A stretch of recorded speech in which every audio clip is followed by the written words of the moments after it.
Well, let me intro. Welcome to the channel. Today I'm reacting to Piers Morgan and Hasan Nabi talking about the Israel-Palestine. This is couple days late, maybe a week late. I don't really know when this came out.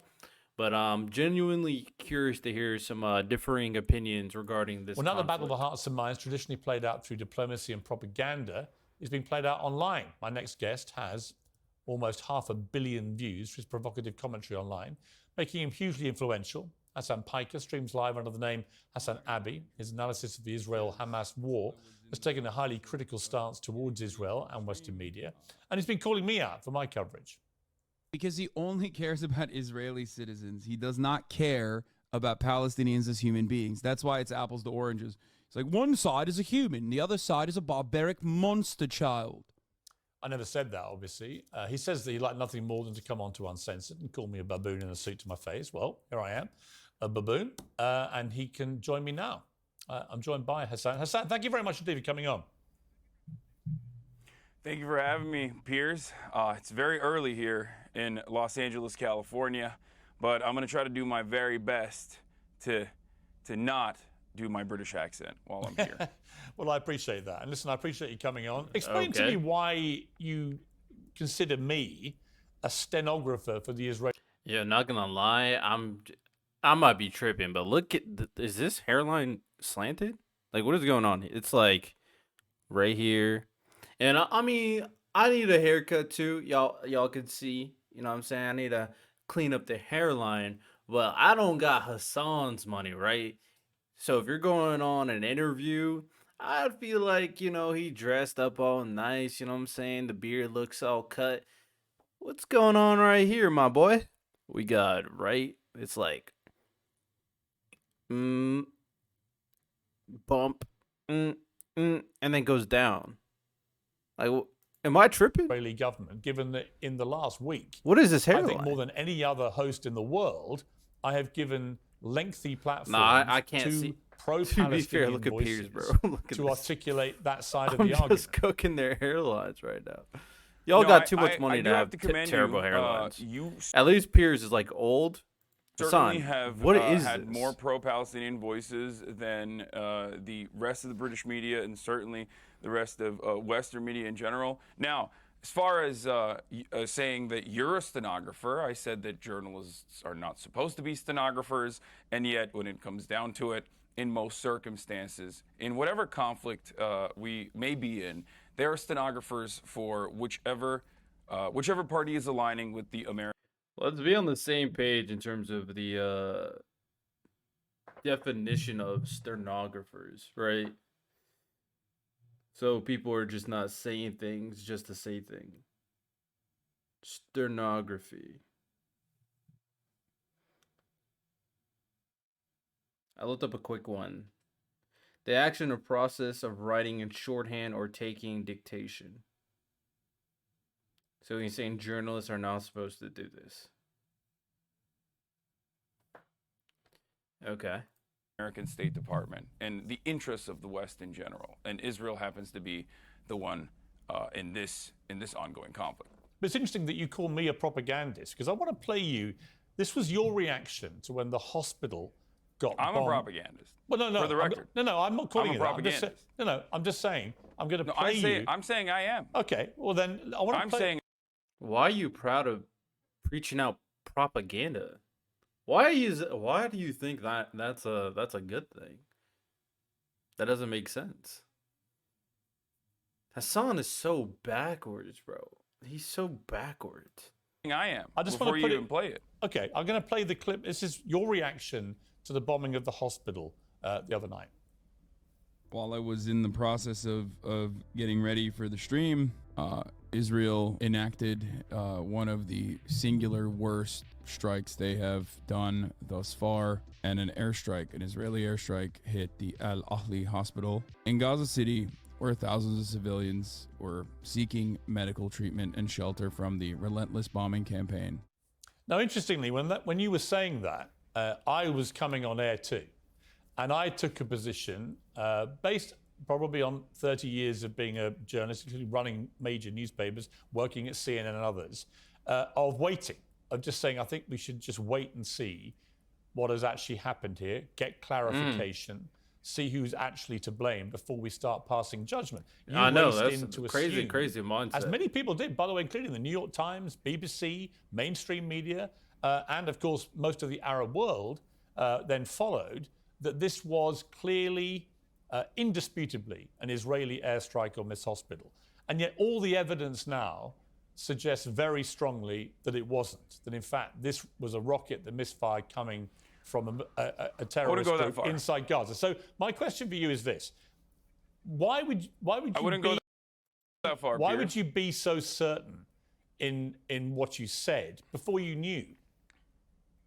It's kind of interesting where was so willing to say that Israel did this inhumane act, but when you receive evidence of the contrary, the first thing you say is I wouldn't go that far.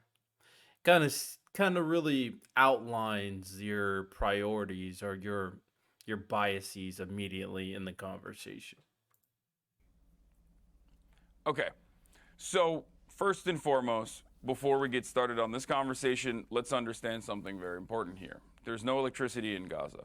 Internet is patchy in Gaza. Irrelevant. There's no food in Gaza. There's no water in Gaza. Irrelevant. This is all by design. This is because Gaza is under a brutal blockade. All of this is irrelevant to the conversation at hand. I'm not confirming or denying anything he's saying, but it seems a lot of virtue signaling to start off your conversation. A brutal occupation by the Israeli government. Okay? Keep it quilted means you keep it the best. He's trying to 3 navigate the layers of plush conversation to a different direction. So that plays a role in the fog of war and the misinformation that gets spread. Having said that, however, you made it seem as though there is a certainty that this was 100% not an Israeli airstrike. No, I didn't. And instead, I literally just said it's not a certainty. Okay, sorry. I said the then the evidence is Then I increasingly misunderstood you. pointing to this not being an Israeli airstrike. And that is expert evidence Okay, from people who have no skin in the game at all. Yes. Well, I don't know which expert you're talking about, because I think Channel 4 did a pretty good job. As a matter of fact, I would say Channel 4 did probably the best job so far in analyzing everything that the IDF has said. But the reason why I believed, and I still do believe, that the likelihood is that this was an Israeli bombing campaign was. This guy has no integrity. He's absolutely no integrity. Like, at the very least, let me let him finish. Let me let him finish before. Only because of the singular verifiable video, the phone video from the balcony that had all of the markings of an airstrike. The fact that the Israeli Air Force was enacting a bombing campaign in the region at the time, according to the Al Jazeera live streaming footage that everyone is using but doesn't understand. The fact that the digital media person for the IDF immediately came out and said that this was actually an airstrike that hit a Hamas target, and that he was sad that there were, casualties at the end of the day, but this was a Hamas target, and celebrated it. And more importantly, I guess, the fact that this hospital had been bombed by Israel. This hospital had been bombed by Israel on Saturday. 22 hospitals have, as a matter of fact, been bombed by Israel since this last saga in the occupation. And this hospital had been bombed directly by Israel, where the cancer ward was destroyed. Israel has been bombing all of these hospitals. Israel has been calling all of these hospitals to evacuate over and over and over again. The medical professionals at the hospital had been called by the Israeli government the day prior, and everyone on the ground assumes that this is an Israeli airstrike. They are the ones who experienced the situation. Hassan, so when you have but the every truth single, is, can I just finish this? if you watch the Can I just finish BBC, this? if you watch the BBC account. See, like, everything, I can see why people would kind of, like, just believe, because he sounds believable, but I've heard this guy kind of lie so many times, so I already have the experience to know to not believe everything certain people say on face value. I do that for the left, and I do that for the right. He made a lot of claims, kind of framing it as fact, of course, but since he is a notable figure, people are going to think it's fact until someone else that is as big or as verifiable can debunk it, which is an irresponsible thing to kind of have if you're kind of a liar basically, like Hasan is, right? So it's unfortunate, but I will say I have heard very interesting things from both sides. I have heard that Hamas uses hospitals as their base of operations. So a lot of a lot of situations to make this situation, or a lot of information to make these situations a lot more complicated than, straight out claims that Israel's at fault all the time. Right. I've said that multiple times, but let this continue. Account of all this last night by their Verify unit, which was specifically set up by the BBC to be completely dispassionate in these investigations. And they reached a pretty clear conclusion based on circumstantial evidence, I'll make that clear, that this would not have been an Israeli airstrike, including, for example, the size of the crater, which bears no relation to the size of craters normally left by Israeli air. So, look, my point is, neither of us know for sure. But you took to your airwaves immediately because actually your, I wouldn't even say unconscious bias, your admitted propagandist bias on your part was that you wanted that to be an Israeli airstrike. It suited your narrative. And I would say that that in itself, in its way, is being a stenographer. Well, you accuse me of being a stenographer. I try and be fair and get to the truth.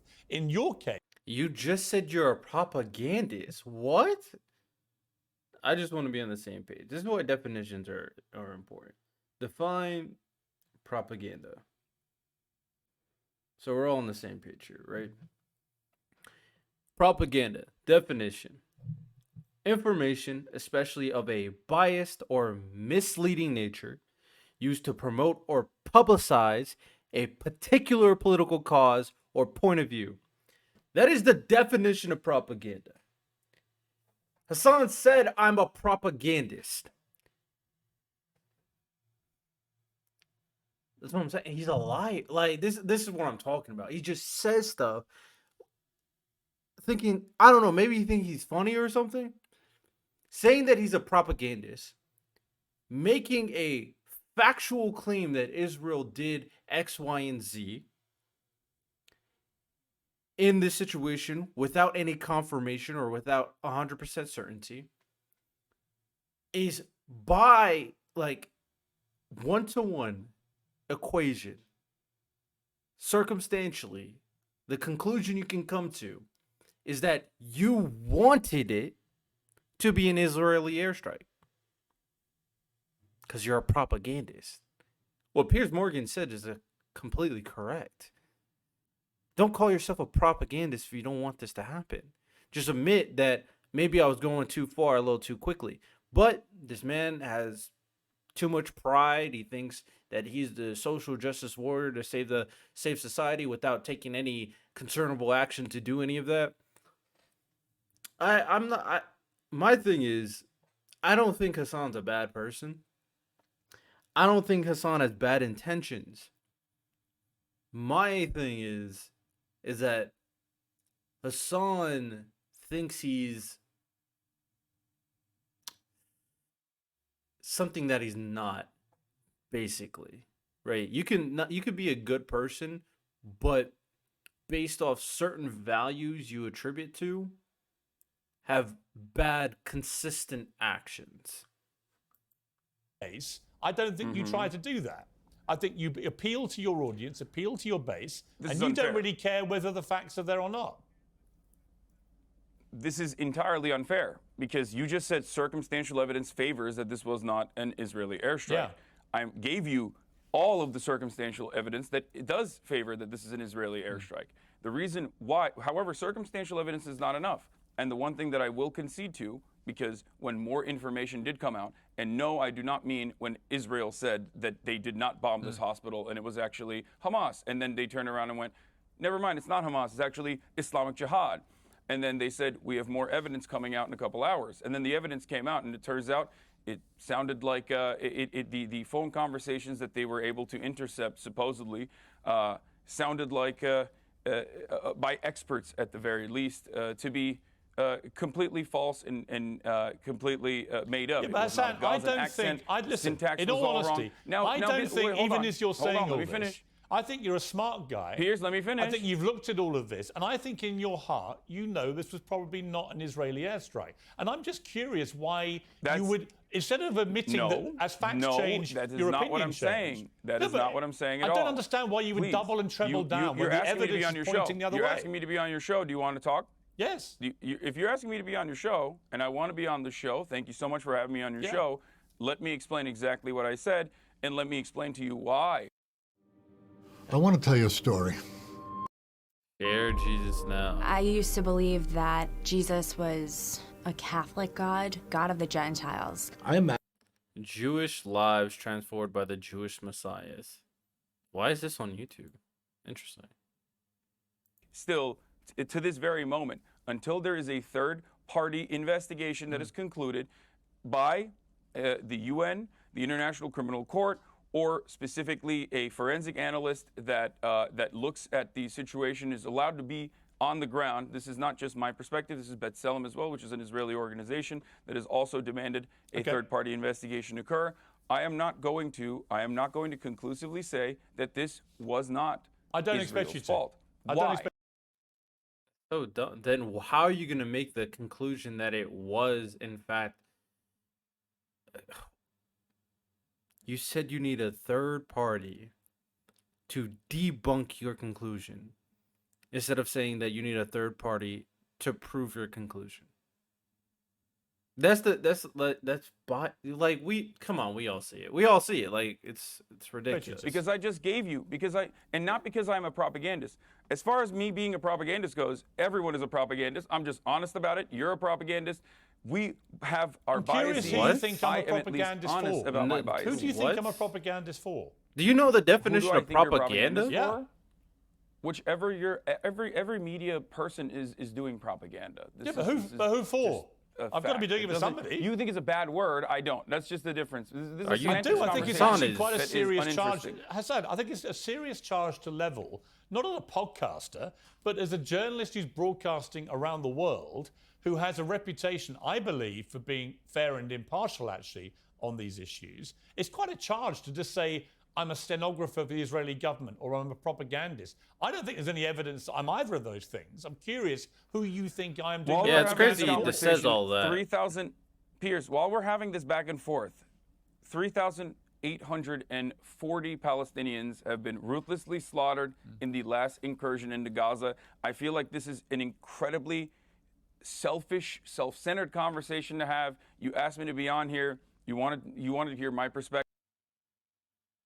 What? How can you say that when you do live streams and create content regarding this topic?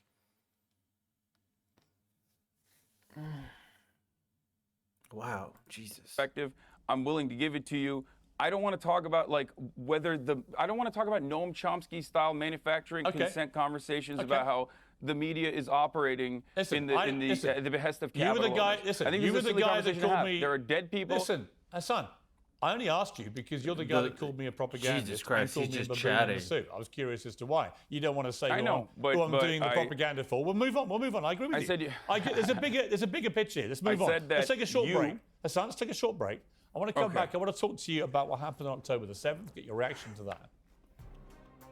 Yo, Hasan. Welcome back, Hasan. Hiker is still with me. A bunch of this Hasan, I want to just moving, play you a bro. clip of something I swear. that you said about the October 7th terror attacks, and in particular, the attack at the music festival, which killed 260 people. Look at this guy. You know what shouldn't happen? Killing 260 people at a music festival. No, you're right, man. That just happened on its own because, bad guys wanted to do bad things. You're right. Dude, if they subjugated you to a open-air prison your whole life, you're going to break out eventually when you realize that there's no other way to get out of it. I mean, it sounds to me there, Hasan. I genuinely don't know how people think saying stuff like that is okay. One, the analogy is completely off. Any rational person would realize that. But even if his analogy was spot on to a one-to-one comparison, to say that once you're free, you can go out and start murdering innocent people. and- What? What are you talking about? How can you, in one breath, saying, "Oh, we're having this conversation while all these people are dying," and in another breath say, "But it is okay for people if they break free, they can kill innocent people."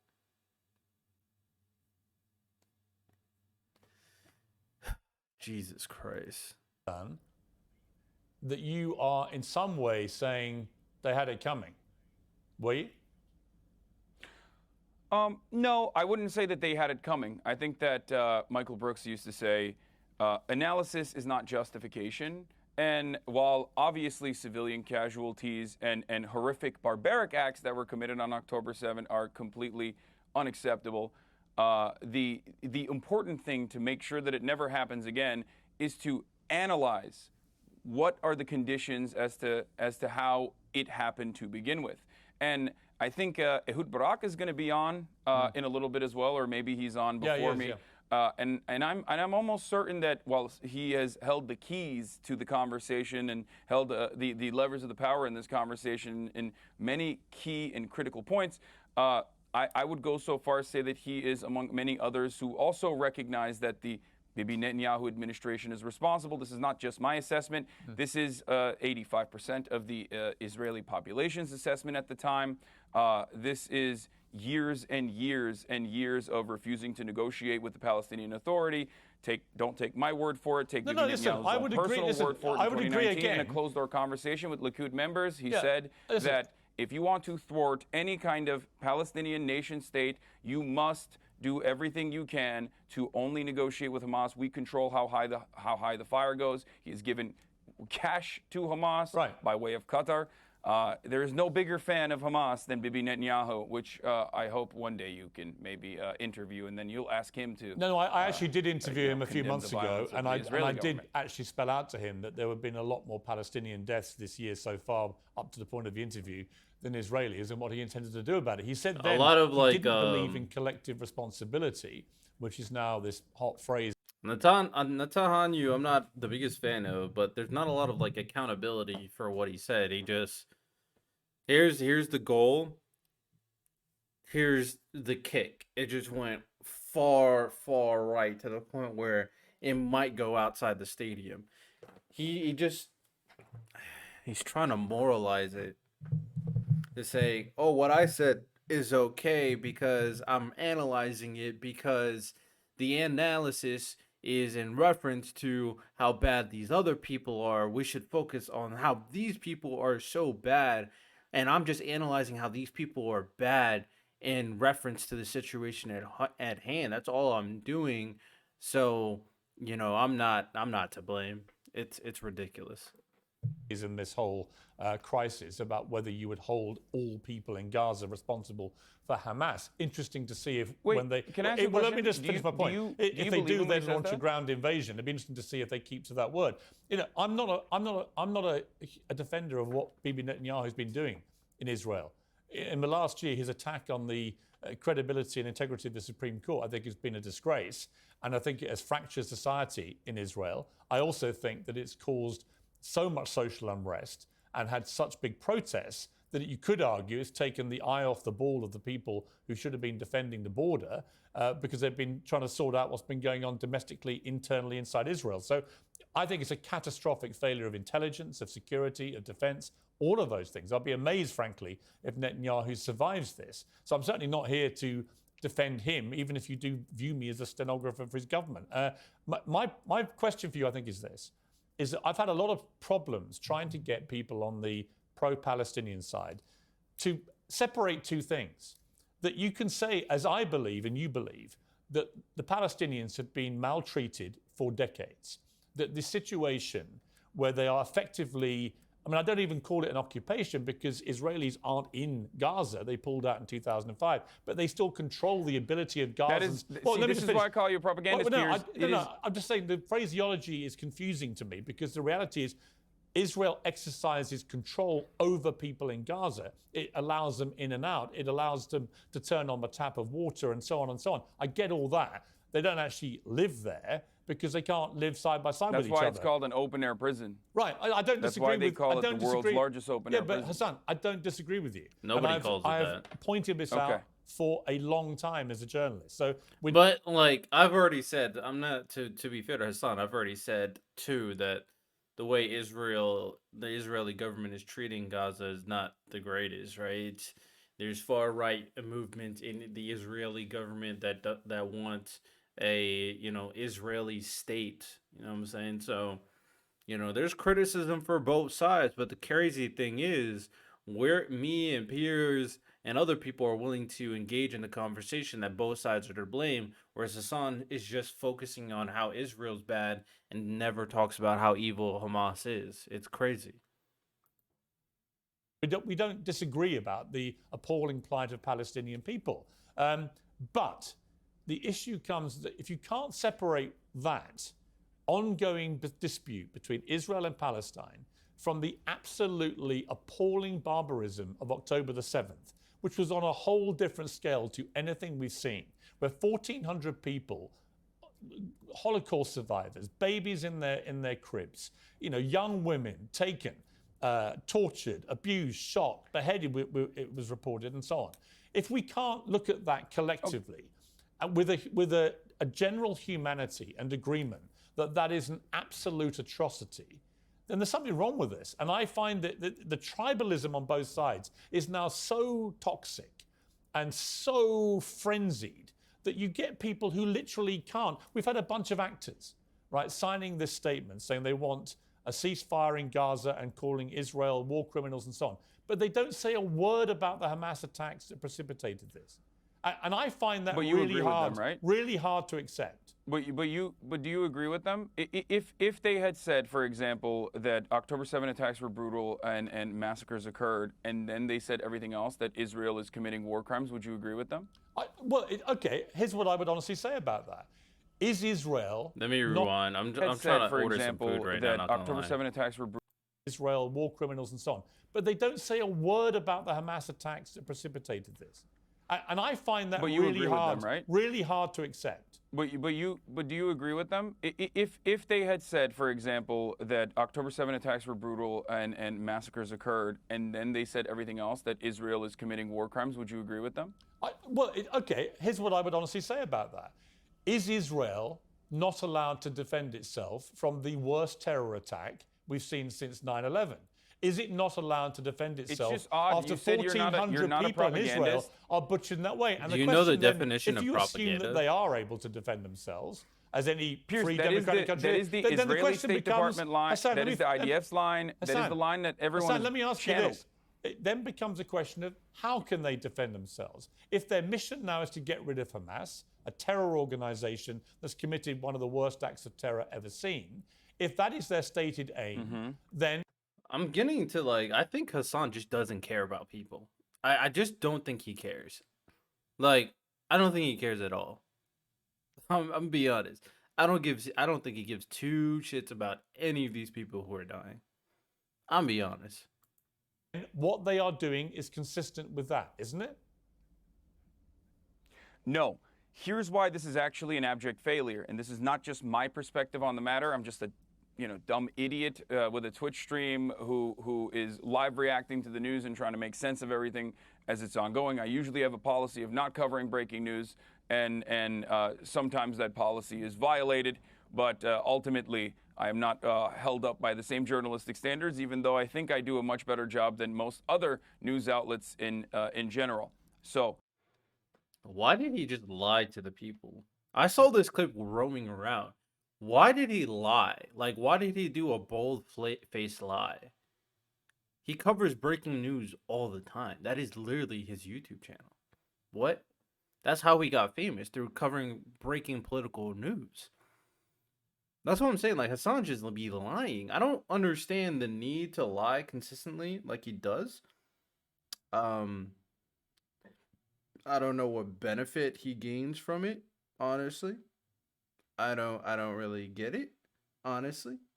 let me just say this really quickly. You said Israel has a right to defend itself. Absolutely zero people think that this is a ridiculous statement. However, how Israel is defending itself is collective punishment. Now, collective punishment in the form of depriving 2.2 million people of electricity, collective punishment in the form of depriving them of water, of food, collective. What's good, Run it fellas? back. 10 fellows.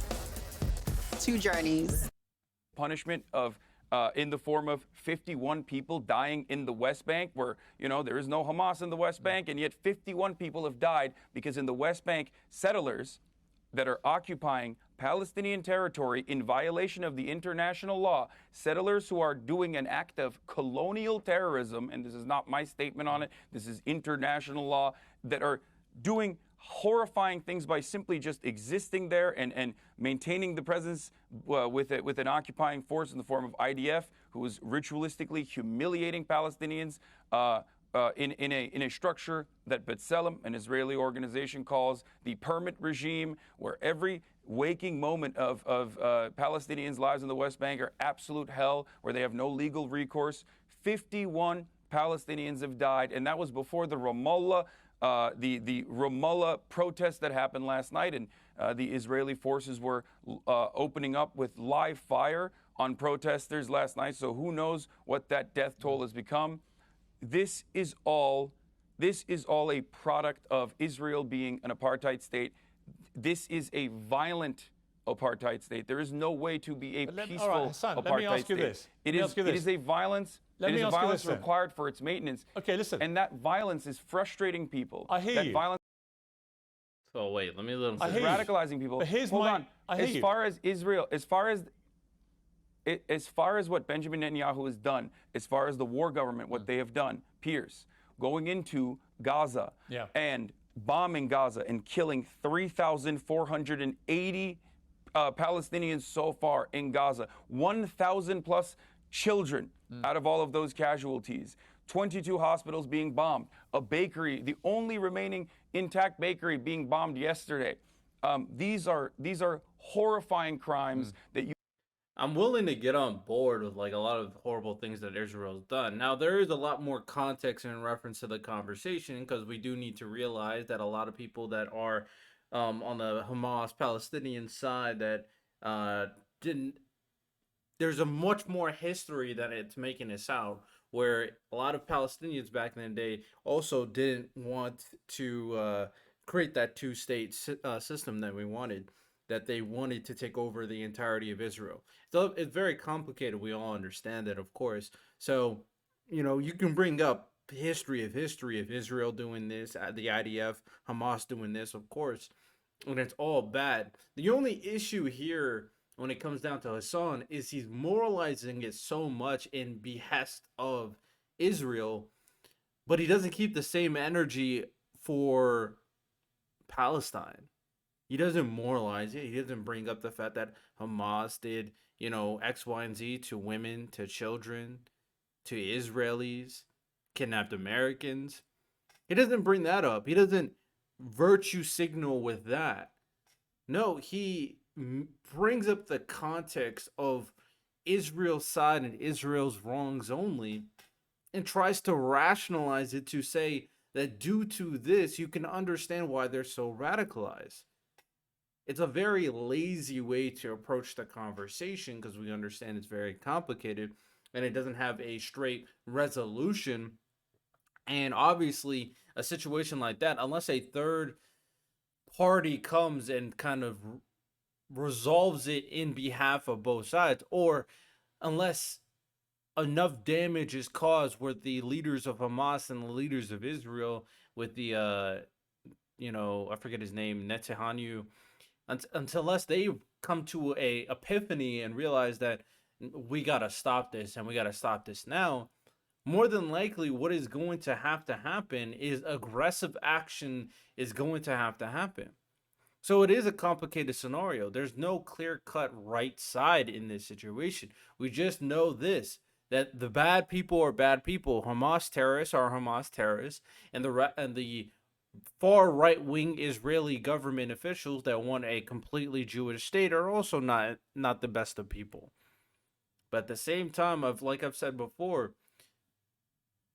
once you get civilians involved, it doesn't matter how complicated it is. Once you get Americans involved, it doesn't matter how complicated it is. We know what side we need to rely on. So Hasan just wants to be that nuanced figure, but he's not really being a nuance. He's just being anti-Israel, pro-Palestine. That is all that's going on.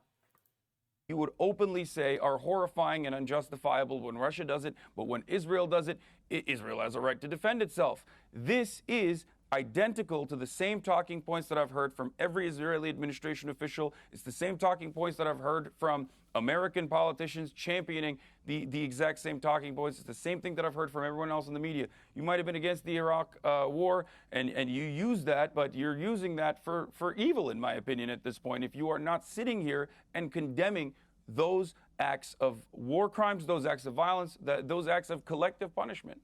Well, I would say to that I think the death of any child in this conflict is horrific, absolutely horrific. But the question comes down to me that after an act of terror, as we saw on October the 7th, Israel should be able to defend itself and should be able to go after the people that perpetrated that, who live amongst civilians in Gaza deliberately. And the question for me becomes down to what is proportionate. I don't know the answer, Hasan. I'll be honest with you. I don't know what that answer is. I do know the answer to that. I do know the answer This to guy that. thinks Last night I he's had so fucking Dr. smart. Ofer Jesus. Kassif, an Israeli Knesset member who was expelled, suspended for 45 days for saying what I believe is the truth. Championing the exact same position of the Haaretz's editorial board. There are a lot of thoughtful people, a lot of formative Holocaust scholars, a lot of historians that all agree on the same point. The reason why violence that even penetrates through the Israeli security blanket that people thought existed, that penetrated through that Iron Dome, the Iron Wall, if you want to call it that, is because of years and years of oppression and years of violence, which is a necessity. On both sides. Like, he doesn't try to be nuanced at all. He's like, it's all Israel's fault. They're the ones that made Palestine. But we know that's not the truth. All you have to do is look up the history of Gaza, Hamas, and Palestine and Israel, and you realize that both sides were fucking up constantly. Palestinians did not want a two-state solution.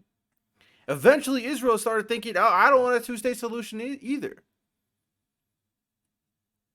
Hasan does... Okay, hopefully Piers Morgan breaks this up. To maintain an apartheid state, and this has to stop. There's only two ways What's out the of solution? This. Either Okay, hear me. you Let me hear it. engage in full-blown ethnic cleansing, and if you listen to the likes of Smotrich, or if you listen to the likes of Itamar Ben-Gvir, and these very unfavorable, unpopular, far-right figures, if you listen to Netanyahu and his Likud government, they say that they are interested in going in that direction, the ethnic cleansing direction, the ethnic displacement direction. They do. There's a lot of that rhetoric. The only way out of this for a real solution is to move towards peace, to genuinely end the blockade, to end the apartheid, to end the occupation, and create a pathway towards citizenship for all people with a right to return, for all 14 million Palestinians, 5 million of which live under Israeli occupation. It's brutal. And then the rest living in diaspora. These are not unreasonable requests. These are requests that understand the dignity and the humanity of one side, and does not simply treat them as their colonial subjects. Hasan, and it's the only way to create permanent security and prosperity in the region. If it was as simple as that, I'm sure that would have happened already. I would say this. I agree with a lot of what you've just said. Not all of it, a lot of it. I don't think you can ever achieve peace now with Hamas controlling Gaza. I don't think you can achieve peace with Netanyahu in charge of Israel. I agree to both of these things. I think I know where Piers Morgan's going to go from here. It's just Hasan, I don't know if it's arrogance or anything, because he seems smart. He seems well-researched. He said he talked to important individuals, but he doesn't understand. He can't conceptualize the complexity of the situation for some weird reason. Because if you go down the line of questioning and go like, okay, let's say the far right wingers from Israel, and Netanyahu started out more moderate at the beginning, and then obviously certain people didn't want that. Bad, I agree. But let's say we get all those far right wingers out, right? And then we have it to where more more peaceful individuals take charge in government, and they try to broker peace. They want to establish in citizen rights for all of Palestinians, right? Let's say that happens. And then let's say Hamas goes like, no, we want control of Israel. What then? What's the answer, Assad? What if Hamas just says no? We know that Israel, the Israeli government, wants to get people out of Gaza, telling Palestinians to leave Gaza. But at the same time, there's a lot of criticism because, people say, okay, why don't you want them to come to Israel? You want them to go across the border the other direction. It's complex too, kind of similar to the illegal immigration stuff. We can't just have people flowing into us because we don't know who would be terrorists, for example. Like I said, very complicated, very complicated. But with that said, if Hamas says no, then what? Like Piers Morgan says, they've been trying this for so long.